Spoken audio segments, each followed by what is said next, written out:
What's up, guys? Auto Fanatic 2025. We got a new video on the Alfa Romeo. Check this out. The video is going to be a little review. I've had these Alfissimo Performance Springs in my car since the Thanksgiving break, and I got about 1,800 miles on them.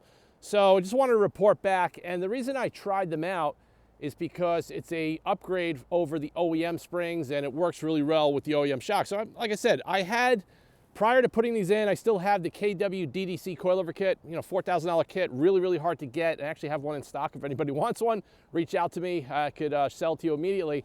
But I'm always looking to test out some new stuff. And, Jason and I were talking about these springs for a while, and I just told him, send them out. I actually have a local customer that was interested in them. And he says, oh, why don't you try them out first before I buy them? So here we go. I just want to show you guys. Now, my car's got a pretty aggressive spacer setup because of the undersized Continental tires. So that's the way the front looks, okay?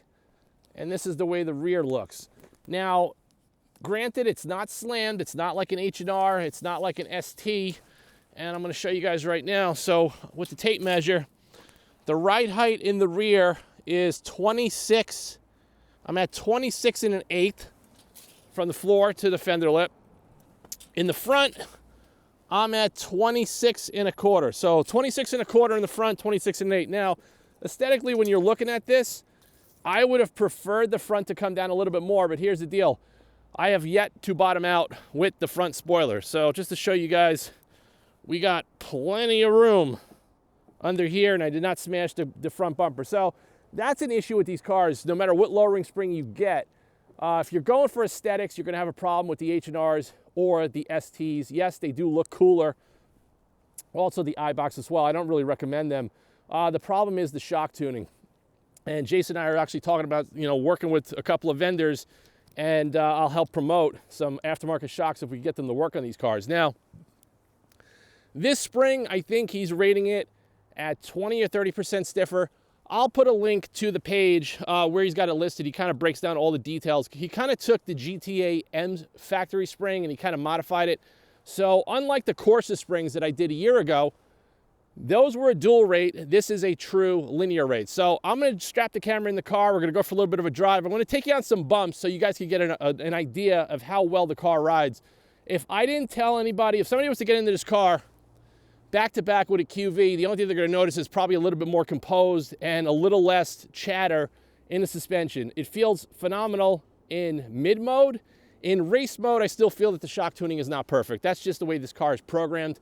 I don't think it's great. So let's strap the camera in. We'll go for a little bit of a drive, and I'll show you guys a little bit more and talk more about the lowering springs in general. But that's the visual. I think it looks good. Not really complaining. I still wouldn't mind the front just going down a little bit lower. So let's get the camera in the car and go for a drive. So we're going to go for a little bit of a road test. So I am in natural mode, which is the softest suspension setting. So what I want to reiterate regarding lowering springs in this car, I've owned quite a few of these. I've had a lot of miles in these cars, and I've tested and tried everything on the market. The biggest issue with this car is really the shock tuning. Now, the earlier cars, they did not respond well to lowering springs. They look good, but they bounced and you smashed the front bumper, you broke your carbon front aero lip, and it just never felt 100%. Now, out of all the systems that I've tested, I still think if you got the money and you want to retain the adaptive modes of the dampening from soft, medium to race, the KW DDC is the only way to go. It's plug and play, no codes, fully stainless steel, made by a real company that warranties and stands by their product. You have no issues. And also with the KW DDC kit, in my opinion, race mode feels almost perfect. Whereas with lowering springs and all these other modules, it just doesn't feel right. Mid with these springs feels neutral, it feels balanced, it feels perfect. We're going to mid mode right now. So that's why I wanted to test them out, because like the ST springs, I feel are too soft. The H&Rs are too soft and too low. The iBox, I don't even think they designed it for a QV. I just think they designed it for a 2.0, which is a completely different weight load front and rear. So there really isn't much in the market. Like I mentioned with the Corsa springs, I still feel, when I tested that, I still feel it's one of the best lowering springs you could get. Now, it didn't lower the car enough. That's just one of the things that Jason and I have been talking about. But I think his goal with him putting out his own brand of, look, we're on a pretty bad road. This thing is pretty bumpy. That's why I wanted to take you guys on it. No bump steer effect. It's perfectly composed. Now, we're in winter. I'm on my winter wheel and tire setup. Not my favorite. I'm on the Continental DWS 06, which is a great all season. It's just not an ultra high performance tire. So regarding what Jason and I were talking about, his goal, I think, with his spring packages, he was kind of targeting, let's get the car to sit like the European or the early 2017 QVs, where it had a little bit of a rake and it just looked better than the 2018. The 2018s was like a 4x4, and then they kept getting higher and higher. And then in 2021, they changed the springs again, and it got a little bit lower, looked a little bit better, but it still didn't look right. And then 2023 is the same. So this is a 2023 model.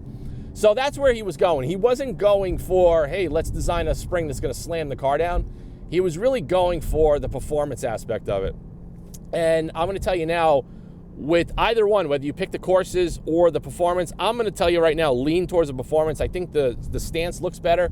I think they feel better. And on bumpy New York roads, you get less of that up and down oscillation in the chassis. That's kind of like what I never liked about a lot of progressive lowering springs. So now, being that those are a dual rate, that acts almost like a progressive lowering spring at low speeds, and then as you build up more pressure, at higher speeds, it gets a little bit stiffer and it goes into the secondary rate.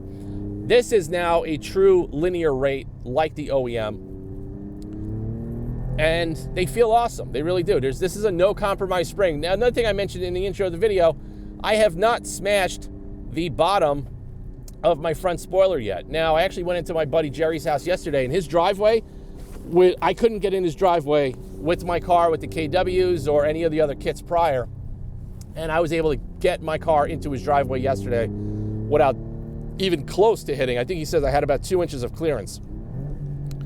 But you can see, the car feels great. It's balanced. It's not perfect. It's not like a Porsche GT suspension, or I think the BMW M's just do a better job in the shock tuning. That's just my opinion. I like a stiff car. That's just what I prefer. I don't like a softly sprung car or an under-dampened car with the shocks. And for some reason, these adaptive shocks, I think they're manufactured by SACHS. They ride great, but they're just not the ideal shock absorber if you really like a really stiff German performance car. If that's what you like, this suspension is going to be underwhelming and too soft. But if you want to lower the car down, stiffen it up a bit, use the OEM shocks, retain all the functionality, then I definitely think you should check out the Alfissimo Performance Springs. I'm definitely going to tell you guys, choose this spring over the Corsa. I don't really know why he came out with two different springs. Maybe you could read that up on the website, and maybe Jason will comment in this video. I'm not really sure why he came out with two different versions. I just think this version is freaking awesome, and it's also a no compromise, and I also like the stance on this car better with these springs versus the Corsas, but I'm not really sure. And I think him and I were talking that if he does continue on with the springs and if they keep selling well, he's probably going to consider changing the rake and lowering the front maybe a few millimeters more. And that's, for somebody like me, that's pretty much what I would want. I just like the front of the car just to be a little bit lower. Also, it increases the camber and the caster as well by lowering the front end of his car. So overall, I think it's a home run. I think it's a great spring. It's school is getting out right now, so I can't really do much driving. But let's see. I'm going to wait for the school bus to pass. But I haven't done a video in like a month. I've just been so busy. The holidays came and went. I got cars up the wazoo at the shop, and I'm extremely busy. And I'm still trying to finish up the shop before I do a full video. I want to do a feature video for you guys to take you in the doors of the new Autofanatic man cave and show you guys what I'm up to, all the restorations and all the stuff I'm building. And it's definitely keeping me busy. But now it's like really cold, so it's a little hard for me to do videos, especially wash videos. I washed this car the other day outside the shop, and the temperature dropped within 10 minutes, and the entire car froze, completely shut of ice. So I'm not really doing that anymore. So I got to wait for the temperatures to warm up a little bit better. But we're going to go on this back road over here after this next stop sign. We'll go into race mode. Why not? So for some reason with race mode, I don't know, I think it's kind of over-exaggerating a compression feeling of the shocks. Like it's a little too much going up and down. And if you're on a bumpy highway, you start to feel it in like your neck and your jaw. You start going up and down, and it gets a little annoying. Then you switch it into mid mode, it totally levels itself out and becomes normal and neutral again.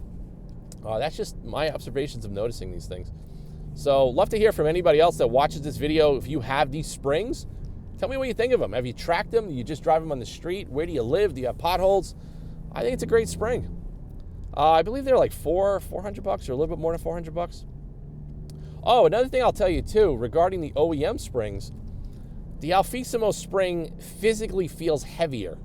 Like when you pick those two springs up side by side, his spring, I guess the material that it's made out of is denser material, and it just feels heavier than the OEM spring. And heavier also helps a lot with, you know, the tightness of the car over impacts and bumps. That's just something that I've noticed over the years. Some companies years ago, they were playing around with like lightweight, I don't know if they were made out of titanium. They were using like a different material for some coil springs, and you took them on some potholes. It was brutal. It was absolutely brutal. You felt everything, and it felt like the car was blowing itself apart.